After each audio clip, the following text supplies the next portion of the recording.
재산을 물려줄 때 세금을 거의 안 낼 수 있다면 믿으시겠어요? 오늘은 바로 그 세금 없는 부의 대물림 기술에 대해 한번 제대로 파헤쳐 보겠습니다.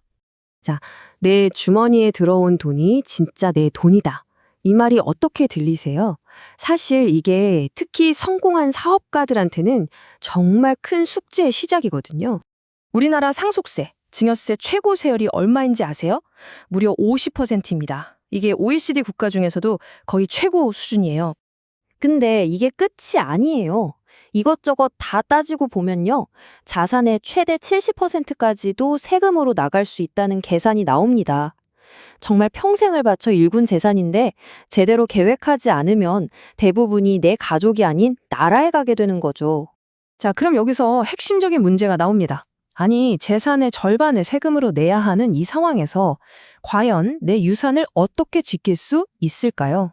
이 50%짜리 세금을 합법적으로 거의 0에 가깝게 줄이는 거, 이게 과연 가능할까요? 놀랍게도 가능하다고 말하는 세무 전문가가 있습니다.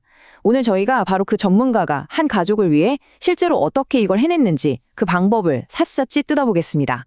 오늘 우리가 살펴볼 이야기는요. 수백억 원대 자산을 가진 한 아버지와 그의 세 딸, 그리고 거대한 가족 사업에 대한 아주 흥미로운 실제 사례입니다. 이 가족이 해결해야 할 과제는 이거였어요. 150억 원짜리 공장이랑 무려 1,300억 원 가치의 회사 주식을 어떻게 하면 이 엄청난 세금 폭탄을 피해서 자녀들에게 넘겨줄 수 있을까? 이게 문제였죠. 자, 그럼 첫 번째 작전부터 한번 볼까요? 바로 이 공장을 옮기는 작전인데요. 진짜 놀라지 마세요. 이 방법으로 수십억 원짜리 공장을 옮기면서 증여세를 단 한 푼도 내지 않았습니다. 방법은 이렇습니다. 먼저 딸들이 새로운 회사를 하나 만들어요. 그리고 아버지가 개인 돈 40억 원을 이 딸들 회사에 빌려주는 거죠. 그럼 딸들 회사는 이 돈이랑 대출을 좀 받아서 새 공장 부지를 삽니다.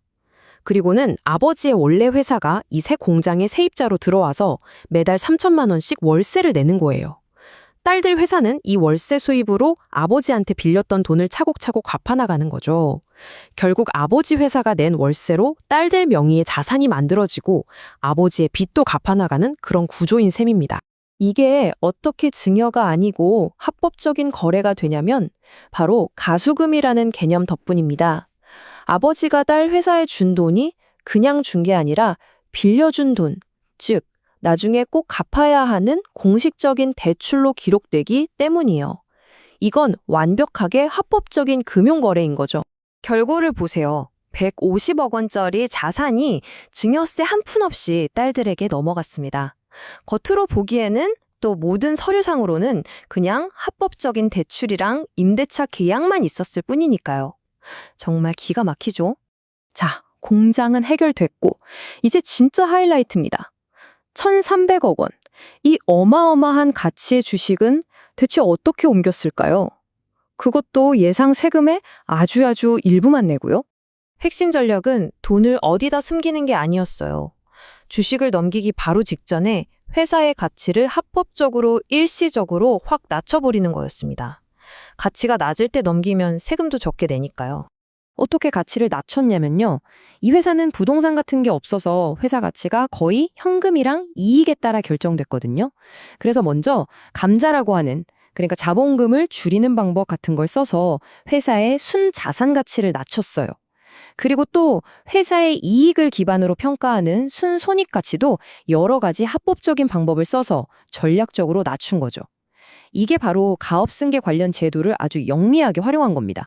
그래서 결과가 어떻게 됐을까요? 원래대로라면 1,300억 원에 대해 50% 세율, 즉 650억 원의 세금을 내야 했을 겁니다. 그런데 실제로는 얼마를 냈느냐? 단 8억 원만 냈습니다. 650억이 8억이 된 거예요. 정말 엄청난 차이죠. 자, 그럼 이 놀라운 사례가 우리에게 보여주는 핵심 원칙들은 뭘까요? 이 복잡해 보이는 전략 뒤에 숨어있는 큰 그림을 한번 정리해 보겠습니다. 첫째, 법인을 아주 영리하게 활용했다는 겁니다. 새로운 회사를 만들어서 자산을 분리하고 돈이 흐를 길을 새로 뚫은 거죠. 둘째, 빚, 즉 부채를 전략적으로 사용했습니다. 가족 간의 합법적인 대출이 정말 강력한 도구가 됐어요. 셋째, 타이밍이 기가 막혔습니다. 회사 가치가 합법적으로 가장 낮을 때를 딱 맞춰서 이전을 실행했죠. 그리고 마지막으로 가장 중요한 건 이 모든 과정이 하나하나 합법적이고 완벽하게 문서화되었다는 겁니다. 그래야 나중에 세무조사가 나와도 당당할 수 있거든요. 그러니까 이건 법의 허점을 파고든 게 아니라 있는 법을 정말 기가 막히게 잘 활용한 고도의 전략이었던 셈입니다. 자, 이야기를 다 듣고 나니 어떤 생각이 드시나요? 이것이 정말 뛰어난 금융 컨설팅의 결과일까요? 아니면 이런 고급 정보를 아는 소수에게만 유리하게 짜인 어떤 거대한 시스템의 단면일까요? 부와 유산, 그리고 세금이라는 이 복잡한 문제에 대해 다시 한번 생각해 보게 되는 지점인 것 같습니다.